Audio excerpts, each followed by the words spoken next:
مساء الخير، سوسو هتشتغل فتاحه يا بسوس. مسرحيه العيال كبرت، وهي العيال كبرت فعلا وقت ما كان الناس بتعرف تضحك من قلبها بجد. الحقيقه انا مش هتكلم عن الموضوع ده، بس انا هتكلم عن العيال اللي كبرت قبل زمنها. جيب قهوتك وتعالى معايا.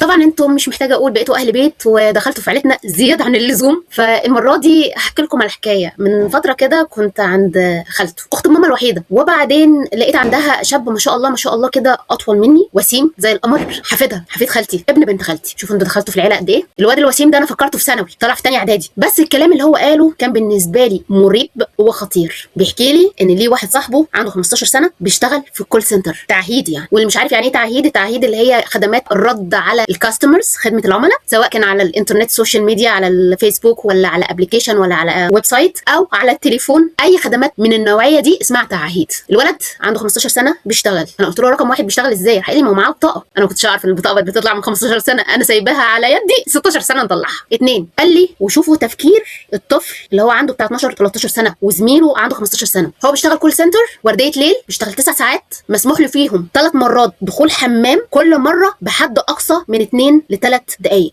قال لي مشكله الشغلانه دي انها بيبقى فيه توتر، لان الناس اللي بتكلمهم دايما متعصبين. مش عارفه ليه، انا علاقتي مع كول سنتر اطفي الراوتر وافتحه. الولد ما بيلحقش ينام ساعتين 3 ويصحى عشان يروح المدرسه ويلف على دروسه، وبعدين يرجع عشان يذاكر، وبعدين ياخد ورديه الليل. عنده 15 سنه. قال لي شروطها بس ان يكون معاك تليفون حديث، وانك هتشتغل ومعاك لغه. صاحبه بيشتغل بالانجليزي، هو عايز يشتغل بالالماني لان الالماني بيكسب اكتر من الانجليزي. انا كل الكلام ده اللي هو خير الله ما جعله خير، هو دي مش عماله اطفال؟ هي مش الطفوله كانت لسن 18 سنه يا جماعه، ولا انا غلطان؟ واسئله بقى تانية كتير كده خطرت في بالي لدرجه ان انا كتبتها علشان ما انساهاش. من ضمنها هو من قله الشباب عندنا مثلا اللي في سن العمل، اللي هو معدي ال 21 سنه، والناس اللي اكبر من كده ومش لاقيين شغل فبنشغل دول، محتاجين قوي لعماله الاطفال. ده واحد. اتنين، هو ايه تاثير ورديه 9 ساعات بالليل دي ودخول حمام 3 مرات، المره من دقيقتين ل 3 دقائق، على نمو طفل، على صحته، على دراسته، وعلى جهازه العصبي، وعلى جهازه العقلي، وعلى نفسيته. طيب احنا النهارده بنسمع عن ناس بتوصل ل 30 سنه عندها احتراق وظيفي. طب ايه العواقب على المدى البعيد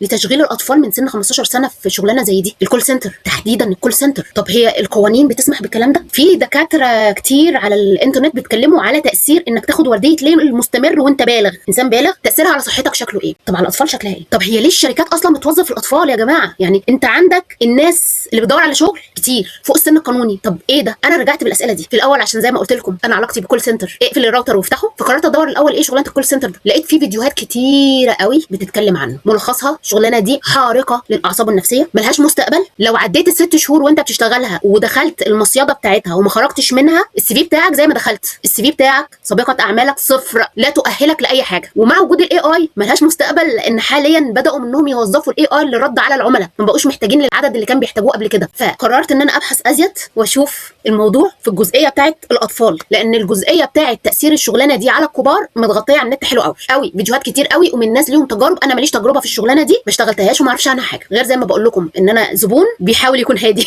بس هي باختصار شغلانه اللي هو ملوش فيها بيشيل الليله عن اللي خاربها، هي دي كول سنتر مش اكتر. فهشوف معاكم انا وصلت ايه في بحثي على تاثير الموضوع ده على الاطفال، وهل في بلدنا القانون بيسمح بعماله الاطفال ولا لا، وهل احنا فعلا اللي بنعمله ده محتاجينه ولا لا. يلا بينا نشوف. هذا هو ملخص بحثي ايها السيدات والساده عن الموضوع. على فكره البرزنتيشن دي معموله بنوت بوك ام. المحفزات الاقتصاديه تحول قطاع التعهيد الى مسار مهني استراتيجي، بمعنى ان هم بيعرضوا فلوس كتير. لو انت بتتكلم لغه عربيه فصحى المرتبات بتاعتك من 9000، والجمهور المستهدف عندك دول الخليج والسوق المحلي. ولو انت بتتكلم لغه انجليزيه مستوى B2 الراتب من 19000 ل 24000 جنيه. الجمهور المستهدف امريكا الشماليه والامارات. لو بتتكلم على امريكا الشماليه احنا بنتكلم على في فرق توقيت، هو ده اللي بيخليهم يدوا ورديات ليل. على فكره انا نسيت اقول ان في جميع الاحوال الشغل انت مش بس بتستهلك البني ادم، هو مطالب ان هو يجيب موبايل حديث وبيشتغل اونلاين، يعني بيشتغل من بيته. فالكلام معناه ان هو هتراقب عليه ازاي، هتيجي قدام دي. اما بقى لو بتتكلم الماني فرنساوي ايطالي فالمرتبات من 35000 ل 50000 جنيه، والجمهور المستهدف اوروبا الغربيه. وبرده احنا هنا بنتكلم على ورديات ليل. ففي عام 2025 حسب التقرير وصلت الصادرات الرقميه ل 7.4 مليار مليار دولار، وده بيخلي الشباب تدور على شغلانه دي. بس انا برضو هقول ان الشباب غير الاطفال. احنا بنتكلم على البحث بتاعي او المشكله اللي عندي انها اطفال. الحصن التشريعي بقى، قانون العمل في مصر اللي هو قانون رقم 14 لسنه 2025، ده قانون اللي هو اخر قانون، احدث قانون، اللي هو حدد الحد الادنى للاجور ب 7000 جنيه مصري لمكافحه التضخم، السن القانوني للعمل 15 سنه كحد ادنى للعمل، واقل حد للتدريب 14 سنه للتدريب المهني بشرط عدم التعارض مع الدراسه. وانا مش عارفه دي تتعمل ازاي. ساعات العمل القصر بحد اقصى 6 ساعات يوميا ولا تزيد عن 4 ساعات متصله دون راحه، مش 9 ساعات، 4 ساعات. والخط الاحمر لعماله القصر حظر العمل الليلي، حظر تام لعمل القصر من الساعه 7 مساء وحتى الساعه 7 صباحا، ممنوع. طب ايه الهدف من القانون؟ موائمه الانتاجيه الوطنيه مع المعايير الدوليه لحقوق الانسان، مقدما اليات صارمه وعقوبات تصل الى اغلاق المنشات المخالفه. طب انت هتغلقها ازاي اذا كانت الشغلانه دي بتتعمل اونلاين او بتتعمل عن بعد؟ يعني تليفونك في بيتك وانا براقبك عن طريق ابلكيشن، ازاي يعني هتراقبوا الناس في بيوتها بالليل ازاي؟ ده كان النوت بتاعتي، واللي كان فيها الواقع الموازي او اللي هو اللي موجود على الارض. الواقع الموازي لاختراق الشركات او المراكز التعهيد الالكترونيه للقانون اللي هي بتشغل الناس عن بعد، انتهاك ممنهج، استهداف ممنهج للاطفال تحت السن القانوني اقل من 15 سنه، في بعض الاحيان بيشتغل ببطاقه اخوه كبير او ببطاقه باباه او ببطاقه اي حد فوق السن القانوني من اهله. الانتهاك الصارخ الثاني للماده اللي هو حظر العمل الليلي، الورديات اللي بتوصل ل9 ساعات متواصله دي. وتاني حاجه الرقابه المفرطه اللي هو تقييد الاحتياجات الاساسيه. ده طفل كلاويه هتستحمل ان هو ليه 3 مرات بس في اليوم في ورديه العمل دي دخول حمام باقصى حد من 2 ل 3 دقائق. التناقض الصارخ بقى ما بين تشريعات الحمايه مقابل ممارسات الظلم. واقع مراكز الاتصال غير الرسميه، العمر استقطاب القصر اقل من 15 سنه كعماله، عشان هم ايه؟ عماله رخيصه ومطيعه. الاطار القانوني اللي المفروض المقابل لده ان الحد الادنى للعماله 15 سنه كحد ادنى مع اثبات اتمام التعليم الاساسي. انا مش عارفه التعليم الاساسي ده مقصود بيها ايه، يعني ان هو يكون واخد لغايه الاعداديه بس، ولا التعليم الاساسي ده اللي هو لغايه الثانوي او الدبلوم اللي هو مقابل الثانوي. التناقض رقم 2 اللي هو ساعات العمل، ورديات ليليه شاقه اللي هي ورديه المقابر. ايوه الورديات الليليه دي يا جماعه بتتسمى ورديه المقابر حتى لو كانت لانسان بالغ مش لطفل، حتى للبالغ. عشان كده بيقول لك لو انت طبيعه شغلك ورديه ليل، مره ما توصلش ان انت تبقى موجود في ورديه الليل دي على طول، لازم تتبادلوا بحيث ان كل اسبوع على الاقل تكون انت في ورديه الليل دي مره واحده في الاسبوع كله، لكن ما ينفعش تاخد ورديات ليل على طول. فورديه المقابر ورديه الليل دي بتمتد ل9 ساعات متواصله، ده شغل شاق ناهيك عن الضغط النفسي اللي بيتعرض له اللي بيشتغلوا في الكول سنتر. ساعات العمل في القانون 6 ساعات بحد اقصى يوميا وحظر تام للعمل الليلي و4 ساعات متواصله فقط لا غير. بيئه العمل اجراءات انضباطيه قاسيه كتقييد استراحات الحمام ل3 دقائق، لكن بيئه العمل اللي في القانون حقوق عماليه واضحه واليات قانونيه لفض المنازعات. هو هنا هيشتكي منين؟ هيثبت ازاي؟ انا مش عارفه. الاقتصاد غير الرسمي بيستغل الثغرات والورديات القصيره للالتفاف على الرقابه مما يخلق بيئه عمل سامه تستنزف القصر. دي النتيجه اللي احنا بنروح لها. اللي بعده بقى دوره الاحتراق اللي هو احنا بنقول عليها اللي هو الكبير بيجي له احتراق وظيفي، والنهارده الاحتراق الوظيفي ما بقاش عند سن ال60 ولا سن ال50 ولا سن ال40 ولا سن الثلاثينات، ده بقى اقل من كده في العشرينات وبيجي له احتراق وظيفي. النهارده انت بتنزل للسن بتاع التشغيل. النظام البيئي والتوتر السام بتاع شغلانه زي الكول سنتر دي بتعمل ايه؟ اول حاجه في دوره الاحتراق دي الرقابه المفرطه، مقاييس اداء عاليه الضغط ومراقبه دقيقه زي تقييد الحمام من 2 ل3 دقائق. ولو انتوا اتفرجتوا على فيديوهات الناس الادلت الناس البالغين اللي اشتغلوا في الكول سنتر ان هم ال2 ل3 دقائق و3 مرات برضو في اليوم هم دول الوقت اللي بياخدوه حتى لو هيصلوا، يعني حتى ده الوقت اللي مسموح لهم فيه يتصلوا، ولازم يكونوا باذن. يعني بتاخد اذن للحمام قبل ما تروح، ما ينفعش تقوم من مكانك، بتاخد اذن عشان تصلي لو وقت صلاه، ولو اتقال لك لا بتقعد. 2 الجهد العاطفي، اجبار الموظف القاصر على اظهار الايجابيه تامه للعملاء مع كبت مشاعره الحقيقيه. تخيل كده الخواجه ولا اي حد، وحقيقي احنا يمكن في بدايه الكول سنتر كنا جاهلين بالضغط العصبي اللي هم بيتعرضوا له الكول سنترز. فانت عندك مشكله، انت منفعل كسبون وليك حق، بس اللي متصدر لك هو ملوش دعوه بالمشكله، هو واحد حاطينه عشان يرد عليك وبس، مش في ايده اي حاجه يعملها غير انه ياخد مشكلتك. فالناس بتنفعل عليك بتضغط عليك. وعلى فكره ده اللي قاله لي الولد برضه، الشاب الجميل بتاعنا اللي انا حكيت عنه في البدايه صاحب ال 12 سنه، برضه هو ده اللي قاله لي ان هو انت هتستحمل الطاقه السلبيه اللي جايه لك من العميل اللي بيتصل عليك. طفل مؤهل ان هو يستحمل انه يمتص الطاقه السلبيه وعصبيه البالغين اللي بيتصلوا عليه ويكبت مشاعره ومش من حقه انه ينفعل قصادها؟ ده مدمر لنفسيه الكبير يا جماعه. ثالث حاجه في دوره الاحتراق التنافر العاطفي، انفصال تام بين الشعور الداخلي والتعبير الخارجي المفروض، وهو المسبب الرئيسي للاحتراق. اللي هو انت مطلوب منك ان انت تستحمل وتكبت في نفسك، وايوه يا فندم تحت امر حضرتك اساعدك ازاي، طب بعد اذنك.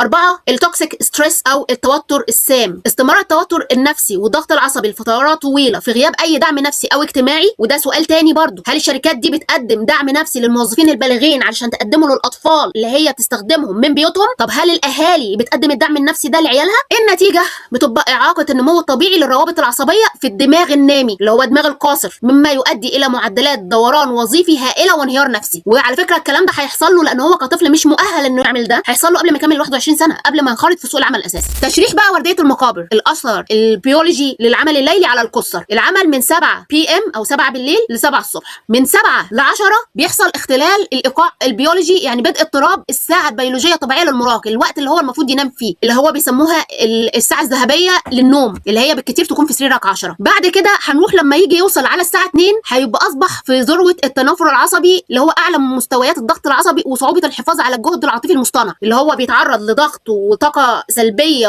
وانفعالات عصبيه من الناس، وهو المفروض ان هو يتقبلها ويمتصها ببرود. هو هنا بيوصل لاقصى انفعال عنده اجهاد عصبي. بيجي بعد كده على الساعه 5 تقريبا بيوصل لمرحله اجهاد القشره قبل الجبهيه، نقص حاد في التركيز، ضبابيه مستمره، وبدء الانكماش المؤقت للماده الرماديه. الحقيقه الحته دي يعني تفسيرها عند دكاتره اكتر. على الساعه 7 الصبح يبقى كل سنه وانت طيب، الله يرحمه ايه مع الاستمراريه مات. وهنا هو واخد لك برضو نوت بيقول ان يبلغ 83% من موظفي مراكز الاتصال عن اضطرابات حاده في النوم، مما يضعف الاداء المعرفي والقدره على تعلم. الضريبه العصبيه او استنزاف العقول المبكر وتدمير راس المال البشري، وده بقى على المدى البعيد، يعني لو كان اقتصاديا توظيف الاطفال من سن 15 ل 18 سنه اللي هم في سن نمو وفي سن المفروض يكون مركز في تعليمه، في رياضه بيمارسها، في كتاب يقراه، يلعب مع اصحابه، وانا استنزفه من بدري كده، ده بيدمر راس المال البشري، يعني الاقتصاد القومي على المدى البعيد. فالضريبه العصبيه بتقول كالاتي: القشره قبل الجبهيه PFC ده بتاخر النضج بسبب التوتر المزمن، مما يؤدي الى ضعف التحكم في الاندفاع ومشاكل سلوكيه، يحصل له اضطراب سلوكي مع الوقت. حجم الماده الرماديه، وهو هنا محدد، انا مش عارفه التحديد او الاستراكشر ده مظبوط ولا لا، ده برضو انا مش طبيبه، انا مهندسه، الاطباء هم اللي ممكن يصلحوا المعلومه دي. حجم الماده الرماديه تقلص مراكز الانتباه والذاكره نتيجه الحرمان المستمر من النوم ليلا، ودي على فكره بتحصل حتى مع الكبار اللي بيستمروا في ورديات ليل. الروابط العصبيه المعقده، التوتر السام يضعف بناء الروابط الخاصه بمعالجه اللغه المتقدمه والتفكير المنطقي. انخفاض بنسبه 25% في القدره على الكسب في مرحله البلوغ نتيجه الاضرار الهيكليه الدائمه للمخ، يعني بيعمل دمار للمخ. مين دول؟ دول مستقبلنا، دول راس المال البشري اللي بيجيب الدخل القومي، واحنا ما عندناش ضعف ولا الا في الشباب ربنا يحميهم، ولا الناس البالغين اللي في سن عمل، عشان نحتاج للاطفال. بعد كده قال لك في ثوره الذكاء الاصطناعي او التحول الهيكلي نحو تعهيد العمليات الذكيه IPO، قال لك في محتاجين في المستقبل، يعني حتى مستقبل الشغلانه دي اللي هي بتديك زيرو او بتديك صفر في CV والخبرات العمليه لما بتستمر فيها ازيد من 6 شهور بناء على اللي قالوه الفيديوهات بتاعه الناس اللي اشتغلوا في الشغلانه دي. 20% انسانيه، البشر اللي هم بيركزوا على المهام اللي بتتطلب احكاما معقده او ذكاء عاطفي او تعاطف عالي مع العملاء اللي هم احنا بنستنزفهم عاطفيا لما بيكون عندنا مشكله. 80% اتمته، اللي هو بيرد عليك الكتروني، خدت شكوتك وبسجلها، اللي هو بيعصبنا كلنا، وده انظمه الذكاء الاصطناعي هي اللي بتتولاه، والمهام اللي فيه اساسا بتبقى اساسيه وبسيطه، بياخد منك الشكوى يركزها ويقول لك هنبرد عليك بعدين. انتقال سوق العمل المصري الى مرحله التنفيذ المنظم باستهداف مساهمه الذكاء الصناعي بنسبه 7.7% في الناتج المحلي الاجمالي بحلول 2030. هذا التحول يلغي وظائف المبتدئين التقليديه، يعني مع الوقت ولو زاد الذكاء الصناعي ان هو يقدر يحل لك المشكله ويقدر يرد عليك، ما انتش محتاج كبش الفدا بتاع كول سنتر. فخ الخبره، كيف يزيد الذكاء الاصطناعي من هشاشه الشباب؟ احنا عندنا هنا وظائف ال 20% المعقده اللي هي بتتطلب خبره وذكاء عاطفي، وعندنا 1.6 مليون وافد جديد لسوق العمل سنويا، شباب بيدوروا على الشغل. انا ما بتكلمش على اطفال، انا بتكلم على الشباب اللي بتتخرج وبتدور على الشغل. الفجوه بقى اللي في النص ان انت ما بتشغلش الشباب دول وعايزهم عند سن ال 30 يبقى عندهم خبره، وفي نفس الوقت الشغلانات المتاحه اللي هي مراكز الاتصال او اقتصاد الظل اللي بيقع فيها ده الشباب الغير مؤهل، اللي هو ضحيه ورديات الليل، ضحيه الاستغلال، الرواتب المتدنيه، والتحكم اللي هو يصل الى الاستعباد بدون حقوق وبدون ما تقدر تثبتها. فانت ازاي هتدي خبره للشباب؟ فلما بتقضي عن الوظائف التاسيسيه الامنه اللي هي بتشتغل بنظام محترم وبحقوق عماله وطبقا لقانون زي ما بيقول، ده بيدفع الشباب للقاع الغير منظم اللي بينتهكوا فيه. ده بالنسبه للشباب، فما بالك ان المستهدف هنا كمان القصه من سن 15 ل 18 سنه قاصر. طفل. التهديد الديموغرافي او تقاطع الهشاشه وتاكل راس المال البشري. الاستغلال المزدوج. استغلال الاطفال. هو هنا كاتب واللاجئين، بس هو الحقيقه مش اللاجئين، هم اللاجئين لمثل هذه الوظائف. يعني معناها ايه؟ اللي هو مضطر عشان مش لاقي بديل، فبيشتغل خارج مظله الرقابه كعماله رخيصه ومستهلكه في قطاع الظل. اللي هو اشتغل من بيتك يا حبيبي. وعلى فكره يا جماعه ده حتى الكبار يعني بيتعرضوا للكلام ده، الاستغلال والنصب عليك، يتسرق مجهودك وما تاخدش حقك، والكلام ده كله بيتعرض عليك كبير، فما بالك بالطفل. تاني فشل، الفشل الاكاديمي. محاوله التوفيق المستحيله بين المدرسه والعمل عالي الضغط بيؤدي حتميا الى تسرب تعليمي مبكر. شيء طبيعي، هيسقط سنه في 2 هيترفد من المدرسه. ثالث حاجه، تاكل المهارات. ترك الشباب بلا مهارات تقنيه حقيقيه للمستقبل يعتمد كليا على الذكاء الاصطناعي. النهارده المستقبل لايه؟ كل ده مجتمع مع بعضه بيعمل خطر هيكلي. مش هيبقى عندك الناس عندهم خبرات وعندهم حاجه يدوها، ينفع يكونوا موجودين في مناصب، ينفع ياخدوا قرارات، ينفع يوجهوا الاجيال اللي جايه بعديهم. انت بتدمر البنيه الاساسيه بتاعتك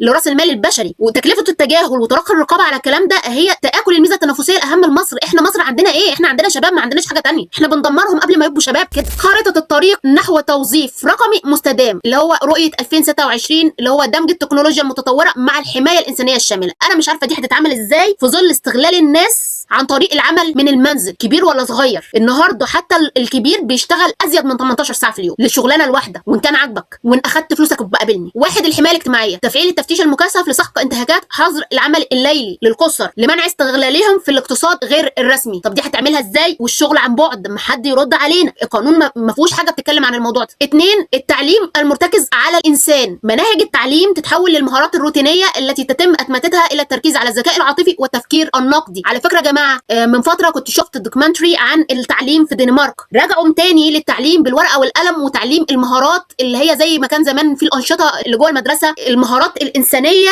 الحيويه اللي بيحتاجها الانسان عادي، اللي فيها ابتكار يدوي. ووقفوا التعليم التكنولوجي اللي بالتابلت. فين؟ في الدنمارك. ومش الدوله دي الوحيده، انا شفت اكتر من دوله قبل كده بتتكلم في نفس الحكايه. 3، اعاده تصميم الدخول. ابتكار برامج تدريب مهني تتجاوز فخ الخبره وتدمج المبتدئين مباشره مع ادوات الذكاء الاصطناعي. وده لحديث التخرج برضه، ده مفيد لحديث التخرج، لان انت عندك ناس مش لاقيين شغل وهم متخرجين، وناس تم الاستغناء عنهم عشان هم عدوا ال 36 سنه او عدوا ال 35 سنه وبيدوروا على شغل برضه ما انتش محتاج لطفل. يعني التحدي في الاخر مش في التكنولوجيا نفسها، لكن في سرعه تكيف المؤسسات مع سوق العمل اللي بيتطور اسرع مما يمكن للدماغ البشري اعاده تنظيمه طبيعيا. ده ملخص اللي انا عرفت اوصل له. لكن احنا بنعمل ايه؟ طب مفيش اداه للرقابه. الاهالي انتوا بتعملوا في ولادكم كده ليه؟ انتوا خلاص مزنوقين قوي للقرشين اللي هيجيبهم العيال. وبعدين يا جماعه احنا بنتكلم على اجيال، يعني معلش الاجيال اللي هي من جيلي واللي اكبر مني سنه، انت بكتيرها معاك عيل او 2، يوم ما يبقى واحد خلف كتير معاه 3 أو 4 بالكتير. وانت مش قبل ما تخلف كان المفروض تفكر هتديله حقه ازاي؟ طب على المستوى الديني بقى، هو ده مش عقوق ابناء؟ ما هو زي ما في عقوق اباء في عقوق ابناء، ان انت تخلفه عشان تستخدمه وتدمره قبل ما يبدا حياته تنهيه، ده عقوق ابناء. انت اتقي ربنا بقى في عيلك، اتقي ربنا في عيلك كده كتير.